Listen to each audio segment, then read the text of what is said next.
Okay, so picture this. You've made it. You're living the high life in a penthouse overlooking that iconic London skyline. It's the dream. Right? Sounds amazing. Yeah.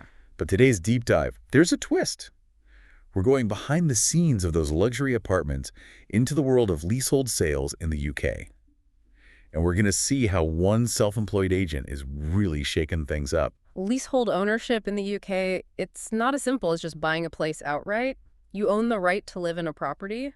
But for a set time. Yeah, for like a really long time. Often hundreds of years. So you don't own the land or You don't own the building. you don't own the building. No, and that's where things can get a bit tricky. Okay. Our deep dive today focuses on Anthony Perkin. Okay. He's an estate agent who's figured out how to help his clients navigate this whole world of leasehold sales. And Anthony's not your average estate agent. Not at all. He's self-employed. Self-employed. Yeah, and he's got a reputation for going above and beyond for his clients. I like that. Yeah, So yeah. self-employed agents, they have more flexibility, right? For sure. They can really tailor their services, which is a huge help in tricky situations. Okay. And the sale of this luxury penthouse at the landmark East Tower, Okay. that's a perfect example of how Anthony's approach makes a difference. This penthouse sounds incredible. Oh, it is. It is. Tell me more. What makes it so special? Okay, so imagine this. A stunning 3-bedroom apartment on the 43rd floor. Yeah. Incredible views of London. It's one of only 2 apartments in the entire building with this specific sought-after view. Oh, wow. The owner actually even brought in Burbeck Interiors. Oh, yeah? You know them, those staging experts, Yeah. to make it really shine. Smart. Really smart. So even launching during the holiday season, this place was going to attract some serious buyers. Oh, yeah. They got multiple offers almost right away. Really? Yeah, showed just how much people wanted it. Wow. Okay, so we've got 2 main contenders for this penthouse, Yeah. a couple from Canada, and a gentleman who already lives in the building.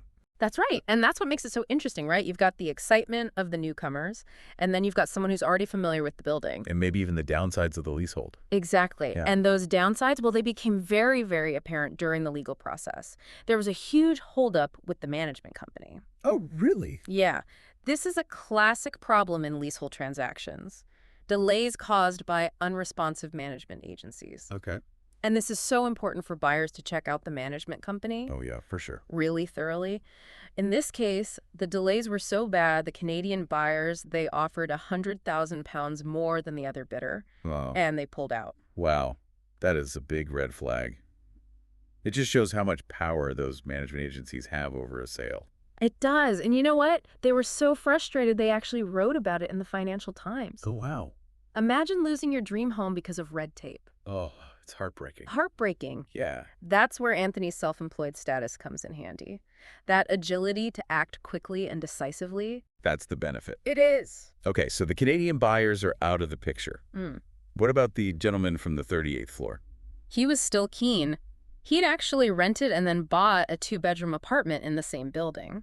Oh. So this penthouse, it was a natural next step for him. Okay. He knew the building, he understood the community, and he was ready to upgrade. But wouldn't that familiarity, wouldn't that also make him even more aware of the potential issues?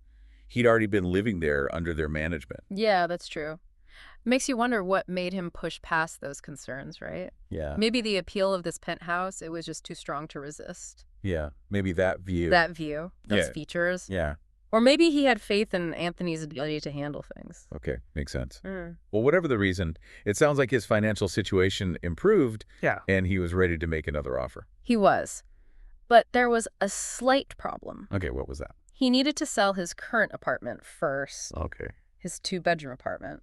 So now Anthony's juggling 2 properties, 2 sets of buyers, 2 sets of buyers. and potentially 2 sets of leasehold challenges.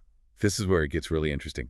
We've got a penthouse with a view potential legal nightmare, and now another apartment thrown into the mix. That's right, high stakes, especially for a self-employed agent. Yeah. Really tests his ability to manage all of this. Keep everyone happy. Exactly. So how did he pull it off? Well, he started by using that same successful marketing strategy Okay. on the 2-bedroom apartment. He found a young couple, first-time buyers. Oh, nice. They were thrilled to get on the property ladder. That's so exciting. Isn't it? Yeah, that's great for them. But 3 properties under one roof, each with their own challenges.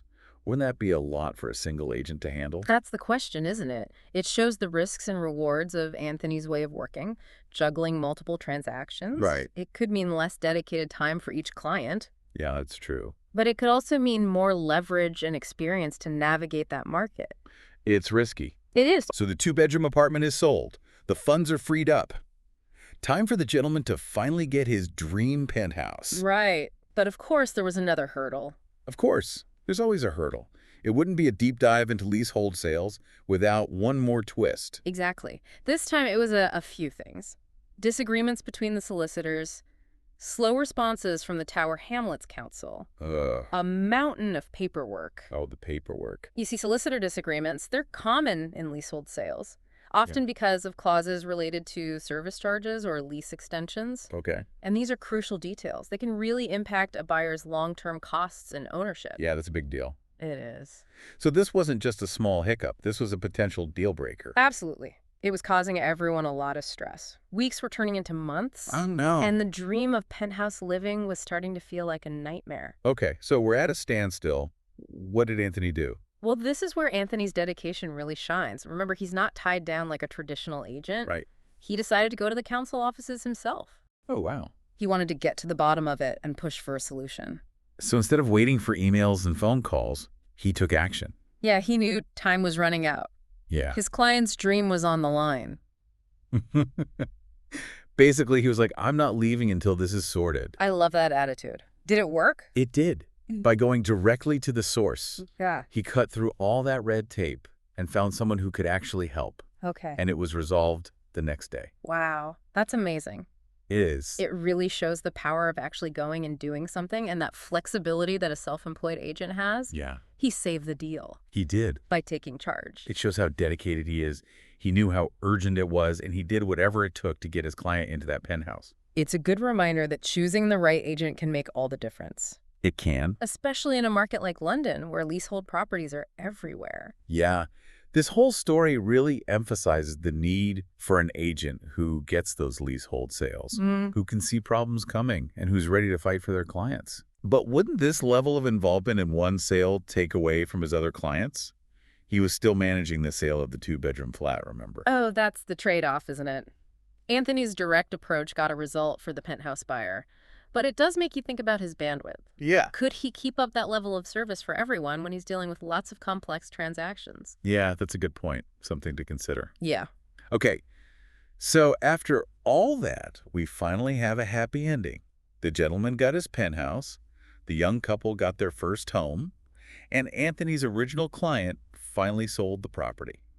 Everyone's happy. Everyone wins. Yeah. It's a nice end to a story that shows the human side of real estate. Yeah. It's not just about buying and selling. It's about Yeah. people making their dreams happen. And sometimes you need a dedicated agent like Anthony to help. This deep dive has really opened my eyes to the world of leasehold sales in the UK. It's clear that the right agent can change everything. Anthony's story shows how self-employed agents can bring something different to the table. That flexibility, personalized service, and commitment to their clients, it can make all the difference in these tricky leasehold transactions. But we can't forget the frustrations of those Canadian buyers. Oh, yeah. It shows the problems with the leasehold system itself. It does. Their experience, and even the fact that the gentleman needed Anthony's help, shows that things need to be more transparent and efficient in the leasehold process. Yeah. There needs to be a bigger conversation about leasehold reform in the UK. Make sure the system is fair and equitable and not so full of delays. It's something everyone in the property market needs to think about.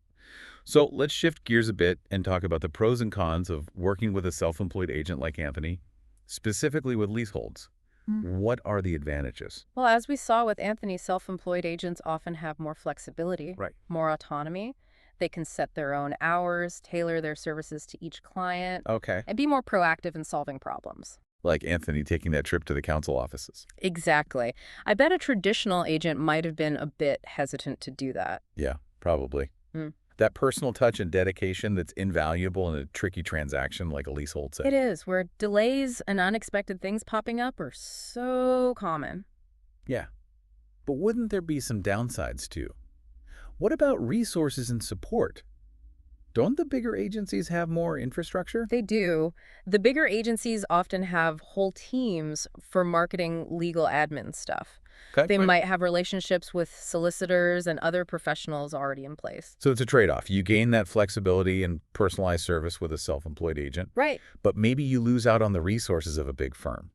It depends. It really comes down to the individual agent. Okay. A really skilled and experienced self-employed agent like Anthony can often make up for any of those perceived limitations. Yeah, by using their own network, Exactly. their dedication. Proactive approach. Yeah. I'm thinking about Anthony juggling multiple clients. Is there a risk there? Spreading himself too thin and maybe not giving the best service. That's a fair point.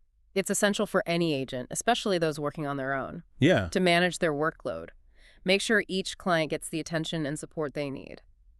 Transparency is key. Right. Agents need to be upfront about how much they can handle to avoid conflicts or delays. So communication is key. It is. It's about finding that agent who's a good fit for you, Yeah, who you trust to handle your specific situation. exactly. And that brings us back to Anthony's hat trick, as he calls it, managing 3 properties under one roof. Right. It shows he can multitask, handle tricky situations. Yeah. But it does make you wonder, did juggling all those transactions, especially with the penthouse sales problems, did it affect the service he gave each client?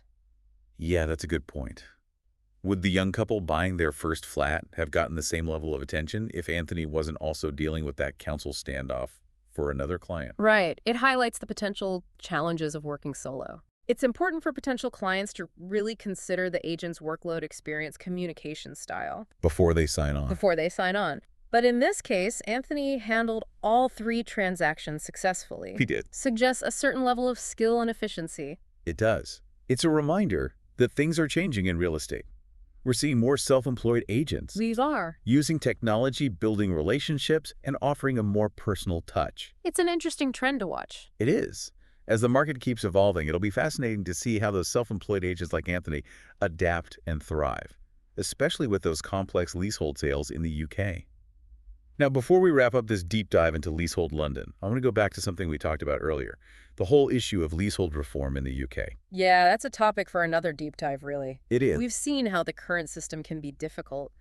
Even with a dedicated agent like Anthony involved, the delays, the lack of clarity, the potential for arguments, it all points to a need for change. And the experience of those Canadian buyers losing their dream home because of bureaucracy.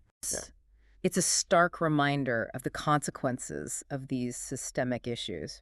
So what are some of the key areas where reform is being considered? Well, there's a lot of talk about greater transparency and regulation of service charges. Okay. At the moment, leaseholders often feel powerless when they get hit with unexpected or unreasonable charges from management companies.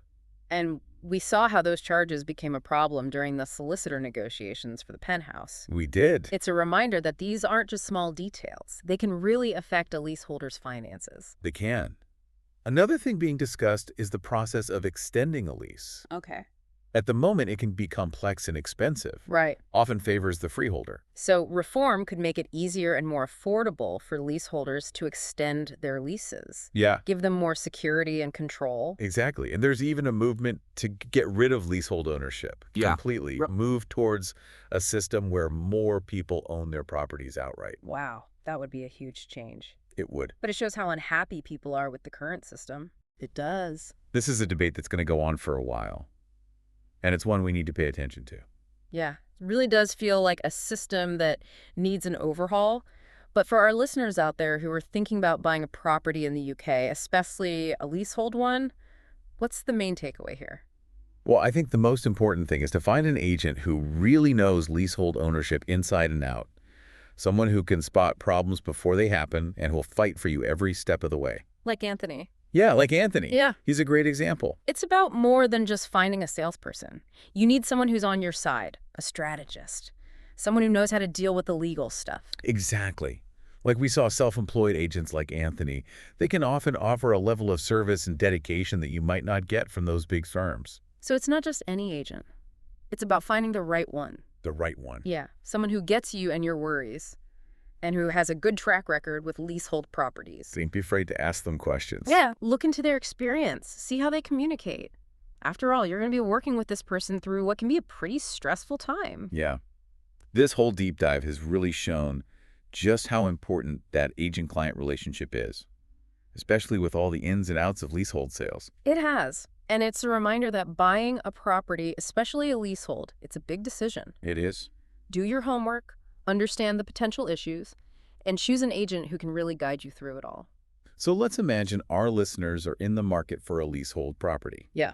What should they prioritize when choosing an agent? Oh, that's a good one.